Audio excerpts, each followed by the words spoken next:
ناظرین اب رخ کرتے ہیں اٹک کے مشہور اور معروف قصبے دو میل کی طرف، جہاں سے ہمارے district bureau chief Altaf Tahir کی خصوصی رپورٹ کے مطابق پولیس چوکی پنڈ سلطانی کی بڑی کارروائی، بھکاریوں کے روپ میں چور گروہ کو بے نقاب کر کے گرفتار کر لیا۔ پنڈ سلطانی چوکی پولیس نے ایک شاندار کارروائی میں بھکاریوں کے روپ میں گھروں کو نشانہ بنانے والے خواتین کے چور گروہ کو پکڑ لیا ہے۔ پولیس نے 2 خواتین کو گرفتار کر کے لاکھوں روپے کے چوری شدہ زیورات اور پرائز بانڈ برآمد کیے۔ تفصیلات کے مطابق 2 میل گاؤں میں ایک گھر سے فیملی کی غیر موجودگی میں 2 خواتین نے لاکھوں روپے کے طلائی زیورات اور پرائز بانڈ چوری کیے تھے۔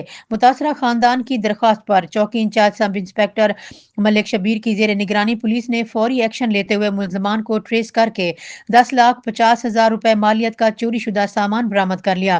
پولیس نے دونوں خواتین کے خلاف مقدمہ درج کر کے انہیں گرفتار کیا۔